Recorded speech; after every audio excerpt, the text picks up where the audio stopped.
Welcome back. All right, so good evening. Good evening, everyone. Hopefully you can hear me. My name is Jamie Bello. This is BelloHeart. BelloHeart. Welcome to my BelloHeart YouTube channel. So on my screen, you can see I still have the top left is the QR code to the Disclosure 2.0 on the YouTube channel, which is Dr. Greer. I have some information about Dr. Greer and unacknowledged. I've also done previous videos and all that stuff. I have my GoFundMe page, which is whatever.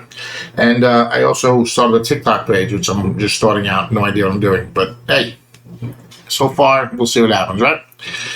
So, BelloHeart, welcome for joining us today. So today is 9/8/2023, early AM, right? Yesterday, I did a video. I tried to do a video on the government secrecy, the legal government secrecy, starting with President Eisenhower, President Eisenhower in the 50s, right? His farewell speech in the 50s when he talks about the military-industrial complex, up into our current situation, which is the current state of the legal military that we know of, military-industrial complex, and how they manipulate the world with all their money. And now BlackRock is a $10 trillion fund management company that would have the third largest GDP in the world as a country, behind only us and China. So that's a privately owned company, isn't that? How can they have so much power in the world? That's disgusting. So when I posted all that stuff, there was a section from the Joe Rogan show with Andrew Bett. I forget his last name, but he's a really intelligent guy. He was talking about George Soros, the BlackRock stuff, the current state of the military-industrial complex, and how dangerous all that stuff is, right? So I'm going to do another video today, and I'm going to try to find either another source for that information, or I'll just, verbatim transcript myself, because I don't think they can block me if I say it myself. So either way, thank you for your patience, but I do think this is important information to get out there for everybody to see. This stuff about the petrodollar that I'm going to show you, and this once I started to connect the dots, it really opened my eyes about the greed of the American military-industrial complex and all the secrecy that's the media is not covering. So we don't know what's really happening in the real world. So we support the war, because they sell us the narrative, which is all BS, right? So I've done previous videos on the media manipulation and corruption stuff. So check those out as well. But hey, thanks for joining me. I'm going to show you the President Eisenhower speech, his farewell speech, where he talks about, he's trying to warn us about the military-industrial complex. Check it out. It's crazy. I come to you with a message of leave-taking and farewell.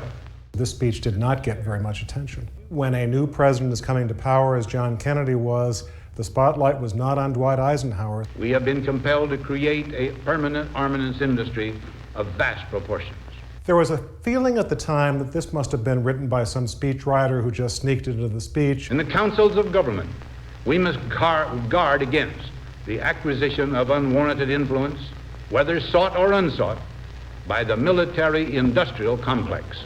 3 months ago, we got contacted by a family up in Minnesota saying that we have documents from Malcolm Moose. He was responsible in part for drafting the military-industrial complex speech. These new papers give us written evidence that this was not just some caprice of Eisenhower's or something by some speechwriter. You see the evolution of his speech from May 1959 to 1961. And he wanted to give this speech for a long time, 2 years. Our military organization today bears little relation to that known of any of my predecessors in peacetime, or indeed by the fighting men of World War II or Korea. There was one person in Dwight Eisenhower's life whom he really confided almost everything to, and that was his brother Milton. There's one particular document where the speechwriters had already drafted their version of the speech, only to see Milton come along and totally revamp what had already been written. When Milton Eisenhower was taking notes and writing things on the drafts of these speeches, the speechwriters knew that it wasn't Milton talking, it was Ike. the potential for the disastrous rise of misplaced power exists and will persist. He would see magazines with advertisements for some new warplane or some bomb, and he got so angry he'd take the magazine and throw it into the fireplace of the Oval Office because he felt that defense spending should not be something that would be encouraged by companies who are seeking commercial gain. We must never let the weight of this combination endanger our liberties or democratic processes. There is an interesting document. It shows that the farewell speech would be made to Congress. But yet, President Eisenhower decided no, he was going to address the people. Only an alert and knowledgeable citizenry can compel the proper meshing of the huge industrial and military machinery of defense with our peaceful methods and goals, so that security and liberty may prosper together. One test of how well a president speaks is how long the speech lives. Here we are 50 years later, we're still talking about this speech. Now, on Friday noon, I am to become a private citizen. I am proud to do so.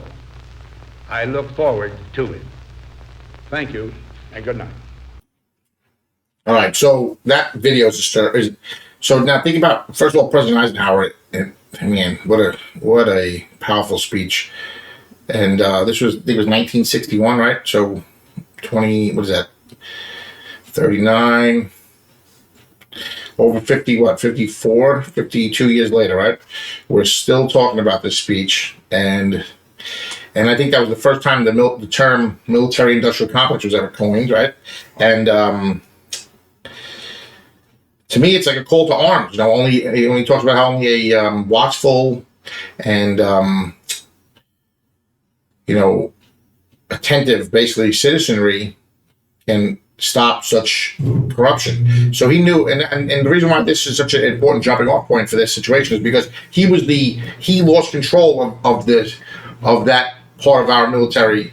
And that's when the secrecy started, when they drew the lines to compartmentalization, and they started all the secret organizations, the CIA, who knows, and all the other stuff that's been going on, and how they really, like, the need to know basis thing started, and now he knew he lost control of that side of it, so that's why he put this out. And you can see, they commented saying he wanted to make this speech for 2 years prior, but they wouldn't let him. So I guess the farewell speech the day before he was leaving, when he took his glasses off, I mean, that was some powerful stuff, man. And presidents like that now, I don't know. But anyway, so that's like the beginning of the acknowledgement of the military-industrial complex and how bad it is. I mean, the president's basically asking us to come together as a people, American people, and stop it, right? So I look at that and the Declaration of Independence, and I say, man, what are we doing here? This is our job as the people of America to fix this corruption and greed. Now, doesn't have to be hostile. It can be peaceful, but it has to happen, and I want it to be peaceful. That's why I'm here. So the next thing I'm going to show is the petrodollar. So why am I going to show that? Because the petrodollar to me leads to how the oil companies are controlling the world, right? And what we did, and how America used the oil in the Middle East as their own personal, like, I don't know, like gang ground or whatever. Like we just walk in there, and they're gonna see some a video on the petrodollar, which is fascinating. If you don't know what the petrodollar is, it's what guarantees the currency, the U.S. currency across the world. And that oil is only allowed to be sold in the dollar. And you're going to see some fascinating information about Saddam and stuff in Iraq and what started the first Iraq war and all that stuff. So stay tuned. It's fascinating.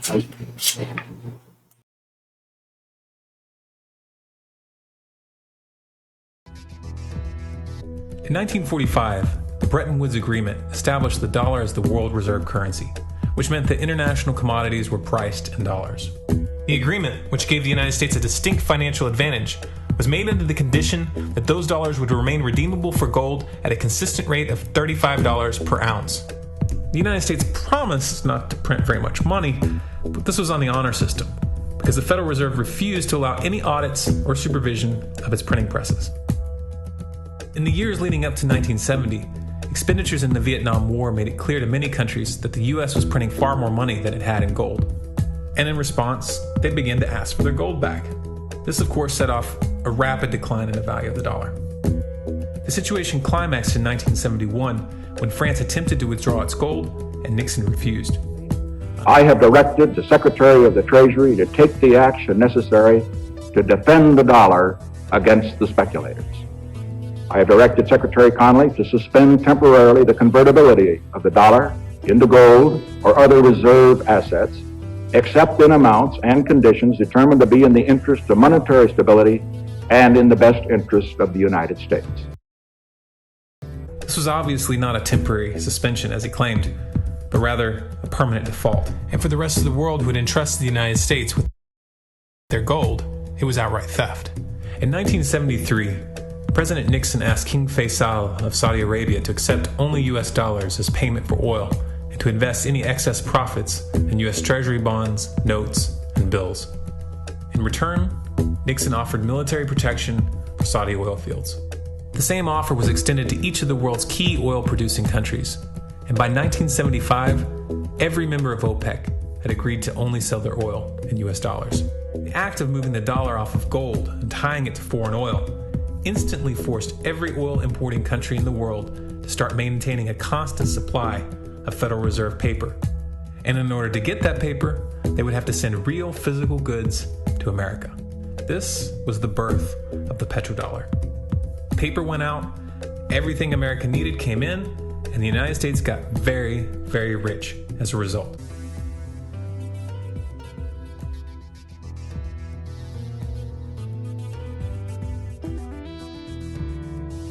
In November of 2000, Iraq began selling its oil exclusively in euros. This was a direct attack on the dollar and on U.S. financial dominance, and it wasn't going to be tolerated. In response, the U.S. government, with the assistance of the mainstream media, began to build up a massive propaganda campaign claiming that Iraq had weapons of mass destruction and was planning to use them. Should terrorists obtain these weapons, now being manufactured and traded around the world, the carnage they could inflict to our economies, our security, to world peace, would be beyond our most vivid imagination. My judgment as Prime Minister is that this threat is real, growing, and of an entirely different nature to any conventional threat to our security that Britain has faced before. In 2003, the U.S. invaded, and once they had control of the country, oil sales were immediately switched back to dollars. This is particularly notable due to the fact that switching back to the dollar meant a 15 to 20% loss in revenue due to the euro's higher value. It doesn't make any sense at all unless you take the petrodollar into account. So I came back to see him a few weeks later, and by that time we were bombing in Afghanistan. I said, "Are we still going to war with Iraq?" And he said, "Oh, it's worse than that." He said, he reached over on his desk, he picked up a piece of paper, and he said, I just got this down from upstairs," meaning the Secretary of Defense's office today, and he said, "This is a memo that describes how we're going to take out 7 countries in 5 years, starting with Iraq and then Syria, Lebanon, Libya, Somalia, Sudan, and finishing off Iran."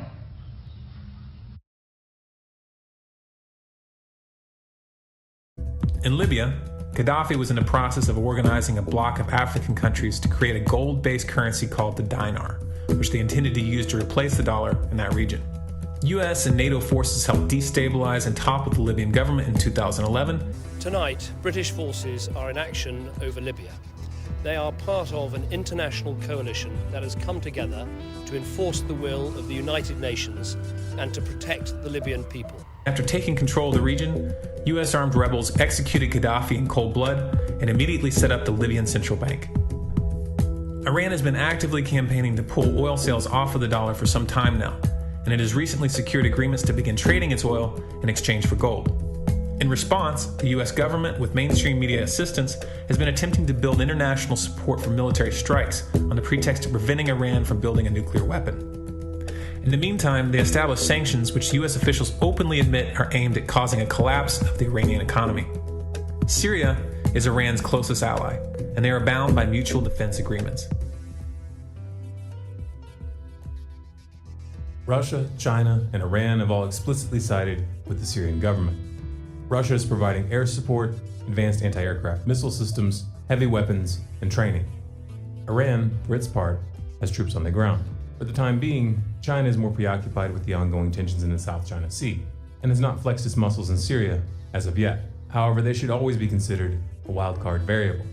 The current Iraqi government is also a wildcard. In 2015, they began to indicate where their loyalties lay in several meaningful ways.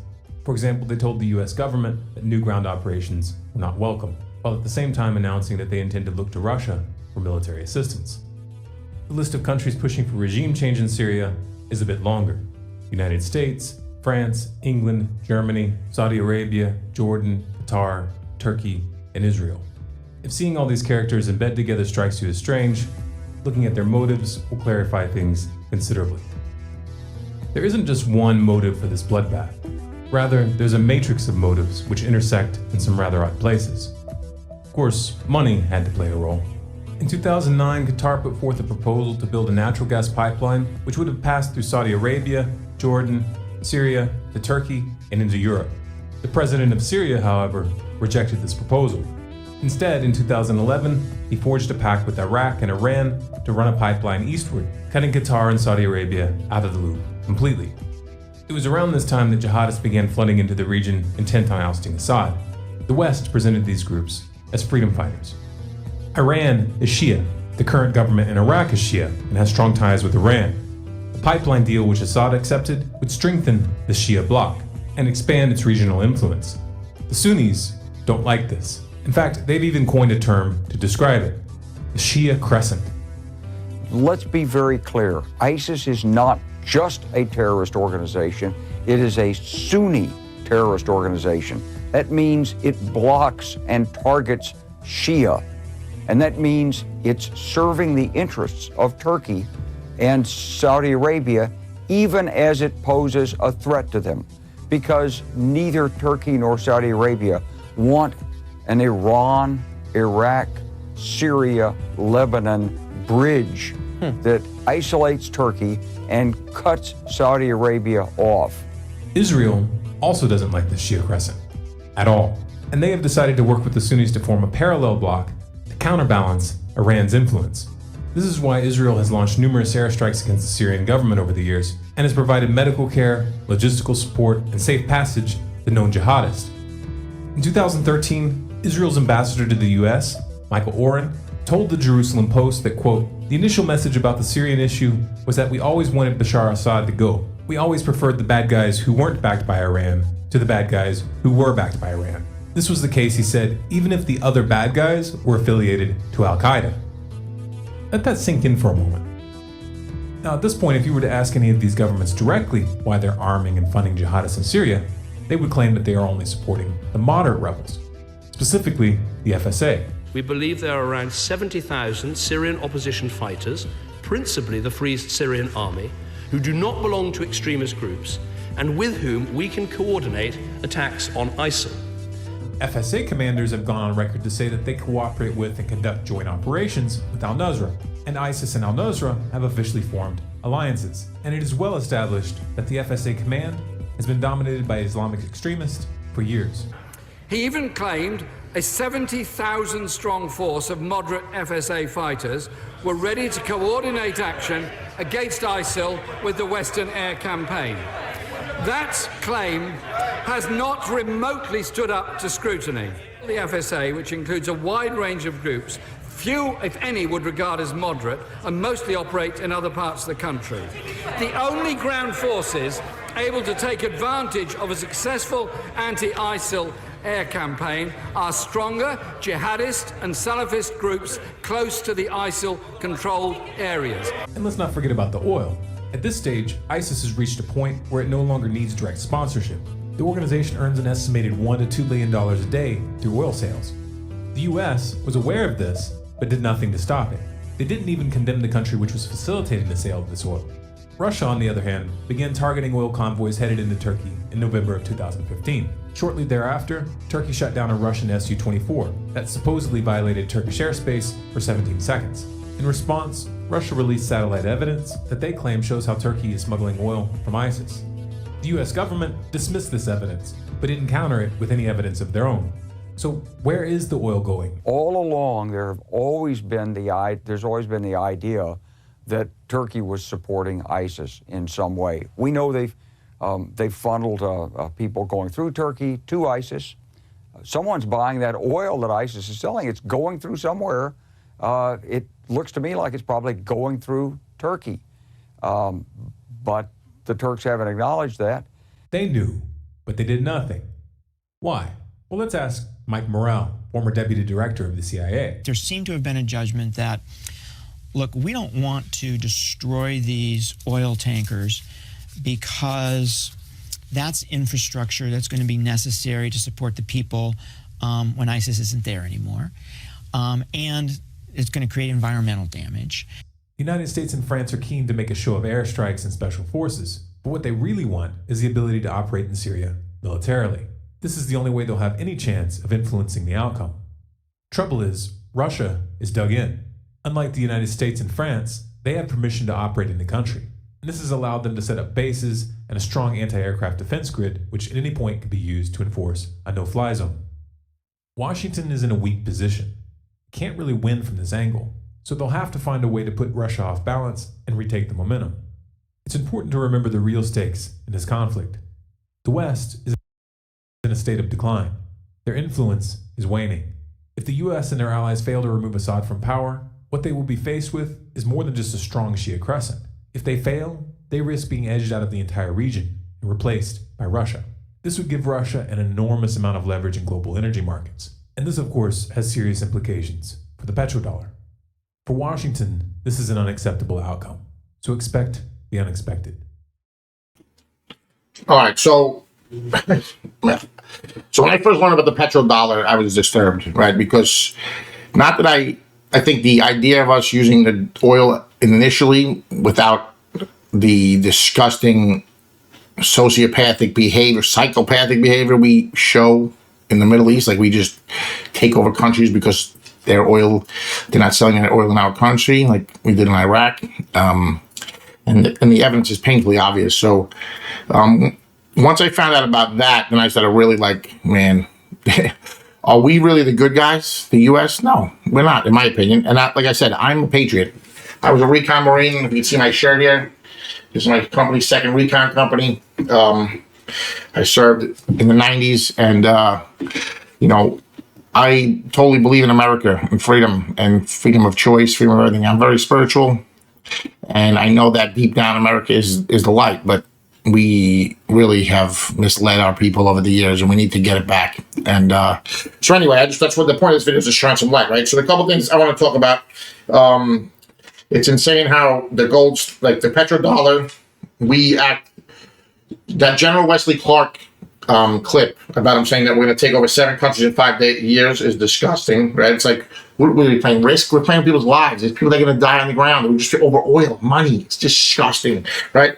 Then they go from country to country. Libya, how we took Gaddafi out because he was going to start the dinar, which was against the U.S., the petrodollar and the U.S. Dollar being used in the currency in the world. I mean, the whole thing makes you sick, right? So anyway, the next video I'm going to show you is a real quick video about Iraq. And then we're going to go to, what's called, some other stuff that like I said, I have to just, at the end, I'm going to have to tie it all in to the current situation with the military-industrial complex and how disgusting it is. So, all right, stay with me. It's interesting.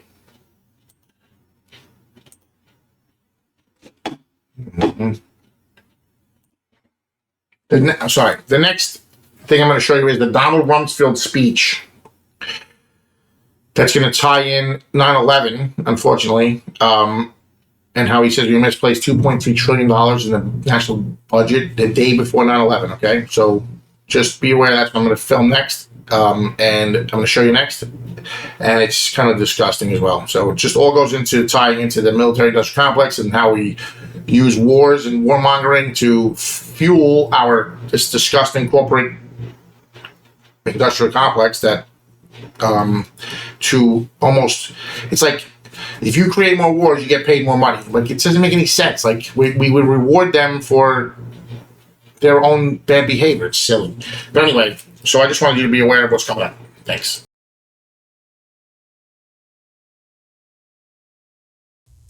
Our financial systems are decades old. According to some estimates, we cannot track $2.3 trillion in transactions.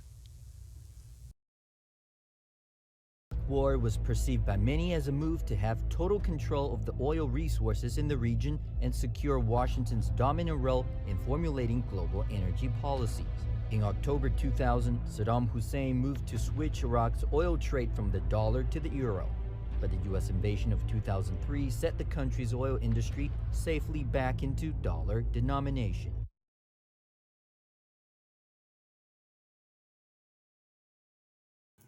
All right, so what do you guys think about that? Anyway, disturbing, isn't it? Like, so the day before 9/11, now Donald Rumsfeld comes on and says that we misplaced $2.3 trillion in transactions. What? I think they said that's $8,000 for each person in America. What? So, all right. So just think about how disgusting that is, just the amount of money that's being misplaced. That's the day before 9/11. Now, supposedly, rumors have it that one of the buildings, I don't know if it was one of the World Trade Center buildings or it was the one that went down in the afternoon, but there's a whole conspiracy about the Trade Center and how that one of the planes, that was to cover up the accounting and all the BS that was the money that was missing. Now, the other thing that was disturbing is the Iraq war being totally, the whole point of that war, the BS that we talk about, weapons of mass destruction, how they were building weapons of mass destruction in the desert and all that nonsense, and how that whole thing was just a show, dude. I mean, it's disgusting, right? The media manipulation, how they try to brainwash us. I remember growing up during that time, and they made it seem like, well, besides 9/11, how disturbing that was. They sold it as it was, they were attacking us. But really, what are they attacking us or defending themselves against our tyranny as our greed and our money and oil obsession went around the world rapidly? Now, the next part of the video that I showed yesterday was this interview with Joe Rogan and Patrick Bett, I think his name is, right? He's a really intelligent guy. So I'm going to try to find that for you in a different facet, because it just goes to lead to, and the whole point of this is to connect the dots from in the past till now, and how the military industrial complex is so out of control that even the side that we elected and that is in, that we know is legal, running legally in this world, that we just, all the warmongering, all the, the oil obsession and how we want to make everybody control the oil that they sell in our own currency, it's all part of that, right? And then the same group of people, these companies that are these defense contractors, right? Raytheon, Lockheed, Vanguard, BlackRock. BlackRock's the worst. Northrop Grumman, Boeing. They all have these secret sides of them. Then they have deals with our government on the shadow government side, right? So I just wanted to show you how it's all connected and how disturbing it is, right? So anyway, hope you enjoyed so far. Stay with me a little bit. I'm going to try to find that whole connection for the current military-industrial complex, military-industrial complex company, corporate companies that are running the world and are the real puppet masters. Okay. All right. So behind me on the screen is three of the puppet masters in the world. Now, the reason why I'm going to read this to you is because the interview that I found from Joe Rogan is blocked for some reason for us. I don't know why, but it is. So I'm just going to keep them I'm just going to read you some of the interview. All right. So this is Patrick David Bett, I think his name is, right? Patrick Bett something, or Patrick Bett David. Anyways, I have the link in my description to the original interview, so you can watch it anytime you want it. So I just wanted, the point is that they blocked this from me, so I just want to read some of it. So this is a conversation with Joe Rogan, and this is his guest, Patrick Bett. And he says, have you looked at Larry Fink, Soros, State Street, Vanguard, BlackRock, and how much, what they're doing and what their ties are? And he said he looked into it. He said that out of the S&P 500, right, they own 88% of the companies. The largest shareholder is either State Street, BlackRock, or Vanguard. Think about that. 88% of the S&P 500 companies are owned. The top shareholders of three of those companies, right? So, and those are all defense contractors. So how disgusting is that? So Larry Fink, BlackRock, the CEO of BlackRock, Mortimer Joseph Buckley, CEO of Vanguard Group. George Soros is just a, just a god of, well, he thinks he's a god. And that's actually part of this interview. He talks about being a god, which is disgusting. Rich people, money just, once you get to a point where you have so much money, like the power, like, I don't know, I guess you just get bored, like, and you just like, all right, so I'm bored of just having everything I want, so now I'm going to run the world, right? It's like insane. So if you Google the largest shareholder for Raytheon, the top 3 of the top 4 are BlackRock, State Street, and Vanguard. So they're all investors in their own companies, but supposedly it's across all these industries. So like if you go look up General Dynamics and Boeing, Northrop Grumman, and then you work backwards and you see how much money is that and what these guys are doing, and you'll find the amount of money we spend on our military is $744 billion on how much we're making from defense. Well, you'll see some numbers saying last year is 13 of our GDP, which is around $850 billion. That's more than the next 10 combined countries. We gave more to Ukraine than Russia spent in their military combined last year. And then you're okay with people like Larry Fink. These guys are in Hollywood, pharmaceuticals, they're in everything. They have a monopoly on the world, dude. So there's top shareholders in every company, and it's disgusting, right? So this is our military-industrial complex run rampant, and now because everything is secret and hidden behind compartmentalization and need to know, they just do whatever they want, and none of us even know about it, right? Because the media doesn't cover it. As you can see, the media manipulation just over the Middle East alone is disgusting, and how all these bigwigs are just running the world without us even knowing, and it's all over money, just create more greed, and this all leads to that all these big companies have a shadow side, dark side that nobody even knows about, that has technologies that can, first of all, save the world, save the biosphere, and also are backer engineered from UFO and ET technologies.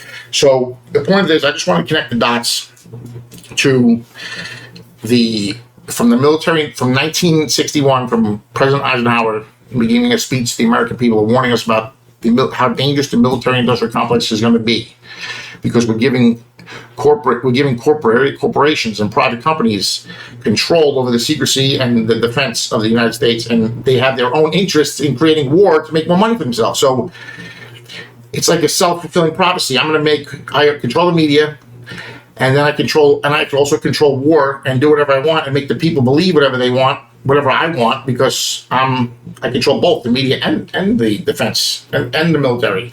So we're like big bullies in the world, America. The American greed has destroyed the world, and now it's up to us as Americans to get it back, guys. Okay, so as you can see, there's just so much information that you can go after. So I urge you to watch this Joe Rogan interview that I have linked in the description to complete this video. And the only reason why I'm not playing it is because it was blocked. So I hope you guys don't, feel bad or think less of me because I didn't play it. But it will keep this video shorter. And I think it's value added for everybody to watch it, because the Petrodollar thing, 9/11, all that stuff, once I connected those dots, I started really understanding how corrupt and how disgusting our secrecy has become, legally and illegally. So stay tuned. As you know, in Congress in September, we're going to have public Senate hearings over UAPs and UFOs, and I'll definitely be commenting on that. And we're going to have some more stuff on spirituality and all that other stuff. So check out my other videos. And please like and subscribe to BelloHeart. Check out my TikTok channel. I'm trying to, make this something, that can help spread truth and understanding throughout the world, or throughout whatever, however big it becomes, right? Who cares? But anyway, the point is, love each other, spread the truth, not BS. So make sure you understand where you're getting your sources from, and have a great day or a great night. Bye.